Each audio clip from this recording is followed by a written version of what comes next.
तो DD news ने बंगाल में ग्राउंड पर हकीकत को भी परखा। इसी कड़ी में हकीमपुर चेकपोस्ट पर कतार में खड़े अवैध बांग्लादेशी नागरिकों ने बताया कि वह किस तरीके से एजेंट को पैसा देकर पश्चिम बंगाल पहुंचने में कामयाब हुए और टीएमसी कार्यकर्ताओं ने उन्हें भारतीय दस्तावेज बनाने में मदद की है। लेकिन अब प्रदेश में एसआईआर के कारण उन्हें भागना पड़ रहा है। हमारी एक्सक्लूसिव रिपोर्ट में बांग्लादेशी नागरिक खुद कह रहे हैं उन्होंने टीएमसी को अपना वोट दिया। आप देखिए एक्सक्लूसिव रिपोर्ट। फिलहाल मुझे दीजिए अनुमति। नमस्कार।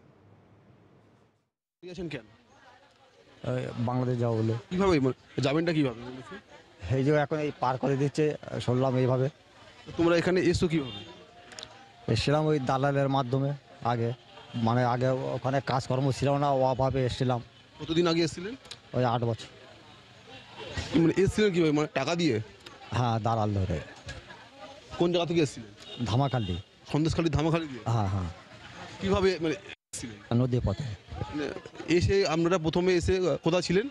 সল্টলেক সেক্টর 5। আপনারা কি এখানে ভোট দিতেন? হ্যাঁ, ভোট দিতাম, কিন্তু এখন ওই হুড়োতাড়া হচ্ছে বলে এখন থাকতে পারছি না বলে ওই জন্য আবার বাংলাদেশে ফিরে যাচ্ছে। আপনারা ভোটার কার্ড কিভাবে বানালেন? ডকুমেন্টস দিয়েছিল, আমাদের পাড়ায় সব ডকুমেন্টস সব দিয়ে গেছিলো। দিয়ে ওই ডকুমেন্টস ফিল আপ করে জমা দিয়েছিলাম। দিয়ে ওই আমাদের ওখানে একটা স্কুল আছে বাচ্চাদের, ওখানে ওই আপনার ওই চার্টের নাম এসেছিলো ছবি সমেত। দিয়ে ওই চার্ট ডেকে ভোটার কার্ডটা ওই কোন দলের লোকেরা গিয়েছিল আমাদের কাছে? আমাদের টিএমসির দলে। কিন্তু দলের লোকেরা গিয়ে কি করলো? ওই ওরা ওই আপনার ওই কাগজ ফাগজ দিল, দিয়ে ফর্ম দিল, দিয়ে ফর্ম সই করে ওই জমা দিলাম।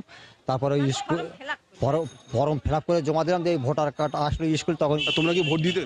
হ্যাঁ, তোমরা কি ভোট দিতে? হ্যাঁ, ভোট দিয়েছি আমি। কিসে ভোট দিতে? আমি টিএমসি ভোট দিতে? হ্যাঁ। তুমি কি কাজ করতেন? কাজ আপনার রাজমিস্ত্রি। কোন জায়গার ভোটার ছিলেন আপনারা? ওই সেক্টর 5, সরেক সেক্টর 5। আচ্ছা, তো এতদিন ধরে তাহলে আপনারা এখানে মানে বাস করতেন, কি কিছু বলতো না? না, তখন কিছু বলিনি। কার সোর্সে বসে মানে কার হাত ধরে এখানে এসেছেন জানেন? ওই দালালের সাথে, দালাল ধরে। তার নাম জানেন? না, ওই তো অনেক বছর এসেছিলাম তো এই জন্য নামটা কি। আপনার নাম কি?